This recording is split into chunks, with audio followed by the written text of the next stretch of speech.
Municipal ఎన్నికల ముందు కంకర కుప్పలు పోసుడు, శిలాఫలకాలు పెట్టుడు ఎక్కడ? కేతన్పల్లి మున్సిపాలిటీ, చెన్నూరు మున్సిపాలిటీలో. ఏదో ఇక నడిచిపోతుంది, హడావిడి కొబ్బరికాయలు కొట్టుడు, అది కొట్టుడు, ఇది కొట్టుడు చేసి 4 ఓట్లు డబ్బాలు వేయించుకునేటటువంటి ప్రయత్నం చేసిర్రు. సరే, నేను ఇప్పటికైనా మంత్రి గారికి హితవు పలుకుతా ఉన్నా. ఇక నన్ను తిట్టుడు, నా మీద కక్షతోని ఈ నియోజకవర్గానికి నష్టం చేసుడు బంద్ చేయి. ఎలాగో నీ కళ నెరవేరుతుంది అనుకుంటున్నా. ఇవాళ మీ కళ నేను జైలుకోవడే కదా. ఇవాళ ఎలాగ నన్ను పంపిస్తున్నారు. ఇక తృప్తిగా మంచిగా భోజనం చేసి పండుకోర్రి. రాత్రి నుంచి బువ్వ తిన్నారో లేరో, ఇవాళ మీ కళ నెరవేరుతుంది కాబట్టి తృప్తిగా ఉండుర్రి.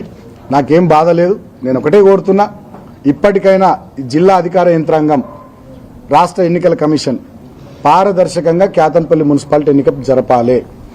22 వార్డులలో 14 వార్డులు మేము గెలుచున్నాం. ఖచ్చితంగా కౌన్సిల్ మాదే, కౌన్సిల్ మాదే. మీరు ఎప్పుడు ఎన్నిక జరిపినా కౌన్సిల్ డెఫినెట్గా మేమే గెలుచుకుంటాం.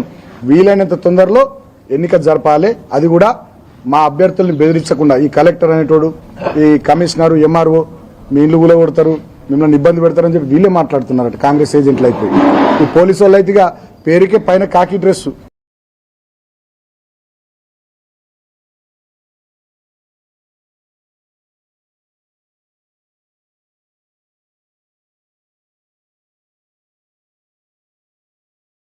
ఎన్నిక వాయిదా పడ్డది కదా అని చెప్పి నిన్న చెప్పిన. ఇక వీళ్ళ కోరిక కూడా తీరింది, మంత్రి గారి కోరిక తీరింది. మంత్రి గారి పోలీసులు అంటే ఇప్పుడు కాంగ్రెస్ పార్టీకి అనుబంధ విభాగాలు ఉంటాయి. విద్యార్థి విభాగాన్ని ఎన్ఎస్సీఏ అంటారు, యూత్ విభాగాన్ని యూత్ కాంగ్రెస్ అంటారు. అట్లా ఈ ఏరియాలో కాంగ్రెస్ పార్టీకి పోలీసు డిపార్ట్మెంట్ ఒక అనుబంధ విభాగం అయిపోయింది. ఈ రెవెన్యూ డిపార్ట్మెంట్ కలెక్టర్ నుంచి ఎంఆర్ఓ దాకా ఇది ఇంకో అనుబంధ విభాగం. ఈ మంచిర్యాల జిల్లాలో ఏం జరుగుతుందంటే మంత్రి గారికి రెవెన్యూ డిపార్ట్మెంట్ కాంగ్రెస్ పార్టీకి ఒక అనుబంధ విభాగం. అంటే దానికంటే ఇంకా మంచిగా చెప్పాలంటే మంత్రి గారికి V6 ఛానల్ ఉంది కదా, వెలుగు పేపర్ ఉంది కదా, విశాఖ ఇండస్ట్రీస్ కంపెనీ ఉంది కదా. ఇవి 3 ఎట్లనో ఈ మంచిర్యాల జిల్లా రెవెన్యూ డిపార్ట్మెంట్ ఒక విభాగం, తర్వాత ఈ పోలీస్ డిపార్ట్మెంట్ ఒక విభాగం. ఆ డీసీపీ నుంచి మొదలుకొని ఇక్కడ ఎస్ఐ దాకా, రామకృష్ణపూర్ ఎస్ఐ దాకా అందరూ ఉడిగం చేస్తూ ఉన్నారు. కానీ రాష్ట్ర ప్రజానీకం గమనిస్తూ ఉంది, నియోజకవర్గం ప్రజానీకం గమనిస్తూ ఉంది. అందుకనే నిన్న జరిగినటువంటి దుశ్శాసన పర్వానికి నిరసనగా నిన్న మీరు మాకు మెజారిటీ ఉన్నా కూడా ఎన్నిక జరపకుండా వాయిదా వేసిన అంశాన్ని తప్పుపడుతూ మేము నిన్న కేతన్పల్లి బంద్కు పిలుపునిస్తే స్వచ్ఛందంగా ఇవాళ మొత్తం ఎంత మంచిగా బంద్ అయిందో మీరే చూసారు. బ్రహ్మాండంగా బంద్ను పాటించి ప్రజలు మళ్ళొక్కసారి వివేక్ నువ్వు చేస్తున్న తప్పు అని చెప్పారు.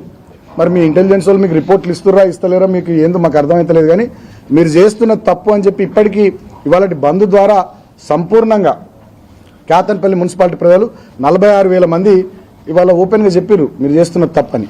అయినా కూడా వీళ్ళకి సిగ్గు వస్తలేదు, అయినా కూడా వీళ్ళ బుద్ధి మారతలేదు.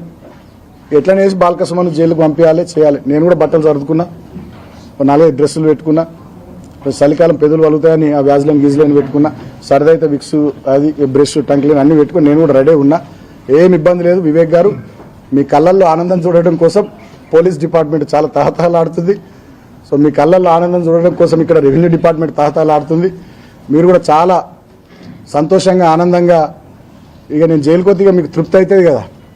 బాలకృష్ణను జైలుకు పంపించాలి, కేతన్పల్లి మున్సిపాలిటీ ఇక నయాన్నో భయాన్నో దాన్ని నెగ్గించుకోవాలి. ఇదే కదా మీ ఎజెండా, మీ టార్గెట్. సో ఇక మీ టార్గెట్ ఏమవుతుందో నాకు తెలియదు.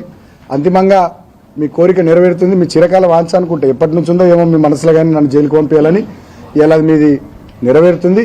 ఇప్పటికైనా మీ కోరిక ఎలా నెరవేరుతుంది కాబట్టి ఇప్పటికైనా ప్రజాస్వామ్యయుతంగా పారదర్శకంగా కేతన్పల్లి మున్సిపాలిటీ ఎన్నిక జరిపించే ప్రయత్నం చేయండి.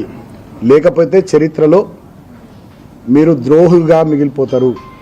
ప్రజాస్వామ్యాన్ని హత్య చేసిన ప్రజాస్వామ్య హంతకుడిగా మిగిలిపోతారు. పట్టపగలే కేతన్పల్లి మున్సిపాలిటీలో మీరు నిన్న చేసినటువంటి దుశ్శాసన పర్వంతో ఇప్పటికే ప్రజలంతా చీత్తు అని మిమ్మల్ని తిట్టుకుంటున్నారు. ఇప్పటికైనా మీ వైఖరి పద్ధతి మార్చుకోండి అని చెప్పి నేను మంత్రి గారికి తెలియజేస్తా ఉన్నా. జిల్లా అధికార యంత్రాంగం కూడా మీరు కూడా మొత్తం బానిసల లెక్కన అయిపోయారు, కాంగ్రెస్ పార్టీ తొత్తులు అయిపోయారు. ప్రజలు మిమ్మల్ని కూడా తిట్టుకుంటున్నారు. మీ వైఖరి మార్చుకోకపోతే డెఫినెట్గా రాబోయే రోజుల్లో ప్రజలు కాంగ్రెస్ పార్టీకి, జిల్లా అధికారులకు కూడా బుద్ధి చెప్తారు. ముఖ్యంగా పోలీసు వాళ్ళు చాలా ఓవర్ చేస్తున్నారు. మీరు అధికారం ఏమైనా అయ్యే సొత్తు కాదు, వీళ్ళేం చక్రవర్తులు కాదు, ఇదేం వీళ్ళ సామ్రాజ్యాలు కావు. డెఫినెట్గా మా టైం కూడా వస్తుంది. కానీ మా టైం వచ్చినా కూడా మీరు అనుకుంటున్నట్టున్నారు మా టైం వస్తే మళ్ళీ మీ దగ్గరికి వస్తాం సార్, అప్పుడు గవర్నమెంట్ చెప్పింది మేమేం చేస్తాం, వీఆర్ లాయల్ టు చైర్ కదా సార్, గవర్నమెంట్ చెప్పినట్టు వినాలి కదా సార్ అని మీరు ఏదో సన్నాయి నొక్కులు నొక్కితే నడవదు. అది కూడా చెప్తున్నా. అప్పుడు కూడా నడవదు. డెఫినెట్గా ఎవరెవరైతే అధికారులు ఎక్కువ చేస్తున్నారో నేను అందరిని అంటలేను. మళ్ళీ దీన్ని ఇంతమంది బిట్ కట్టేసి అధికారులను తిట్టిన బాల్కసువన్ అని పెడతారు. ఇది ఒక కథ అయిపోయింది. ఇప్పుడు నేను అందరిని అంటలేను అధికారులను. నాకు కూడా రెస్పెక్ట్ ఏ అధికారులకు ఇవ్వాలో నాకు తెలుసు. కొంతమంది అధికారులు ఎవరైతే తొత్తులుగా పనిచేస్తున్నారో పోలీసు వాళ్ళు కానీ రెవెన్యూ డిపార్ట్మెంట్ కానీ ముఖ్యంగా ఈ కలెక్టరు, ఇక్కడ డీసీపీ, ఇక్కడ ఏసీపీ, ఇక్కడ ఎంఆర్ఓ, ఇక్కడ మున్సిపల్ కమిషనరు, ఇక్కడ సిఐ, ఎస్ఐ వీళ్ళంతా కూడా వివేక్ మనుషులు లెక్క ఊడిగం చేస్తూ ఉన్నారు. మీరు మీ పద్ధతులు మార్చుకోండి. లేకపోతే డెఫినెట్గా 2 ఏళ్ల తర్వాత 2 సీట్లు అటు ఇటు మేము ఖచ్చితంగా గవర్నమెంట్లోకి వస్తాం. అప్పుడు ఇక ఏం జరగాలో జరుగుద్ది. అధికారం ఏమైనా అయ్యే సొత్తు కాదు. కాబట్టి ఇప్పటికైనా మీ వైఖరి మార్చుకోవాలని చెప్పి నేను అధికారులకు హితవు పలుకుతూ ఇవాళ కేతన్పల్లి మున్సిపాలిటీ బంద్ను ఏకపక్షంగా విజయవంతం చేసిన కేతన్పల్లి మున్సిపాలిటీ ప్రజలందరికీ హృదయపూర్వకంగా నేను చేతులు జోడించి కృతజ్ఞతలు తెలియజేస్తా ఉన్నా.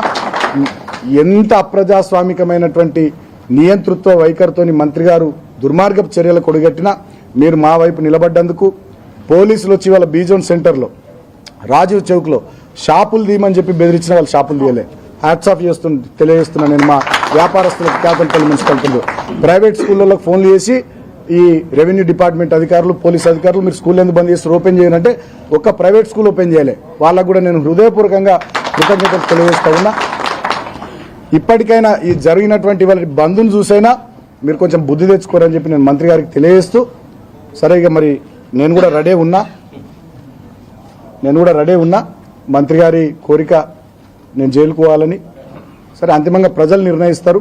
ఈ రకంగా నియంతృత్వ వైఖరితోని, అప్రజాస్వామిక ధోరణితోని, ఒక కక్ష సాధింపు దుర్మార్గపు చర్యలకు ఈ ప్రాంతంలో మంత్రి వివేక్ పనిచేస్తున్నటువంటి తీరును ఈ ప్రాంత ప్రజానికం కూడా చూస్తున్నారు. తెలంగాణ అంతా కూడా చూస్తూ ఉంది, అందరూ గమనిస్తూ ఉన్నారు.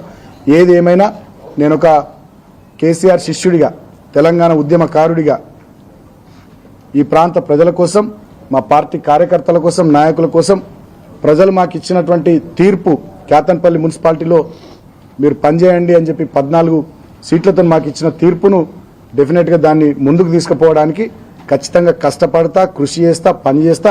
నన్ను జైలుకు పంపించిన వివేక్ గారు, నా మీద రకరకాల ముద్రలు, రౌడీ గుండాన్ని ముద్రలేసిన, లాస్ట్కు నువ్వు నన్ను చంపించిన, నీ కిరాయి గుండాలతో నువ్వు నన్ను చంపించిన బాల్కసుమన్ అనేటోడు ఆధారాడు బెదరాడు కేసీఆర్ శిష్యుడు. ఇప్పటికైనా మీ వైఖరి పద్ధతి మార్చుకుంటే అది మంచిది. ఈ ప్రాంతంలో కక్ష సాధింపు రాజకీయాలు లేకుండా, దుందుడుకు చర్యలు లేకుండా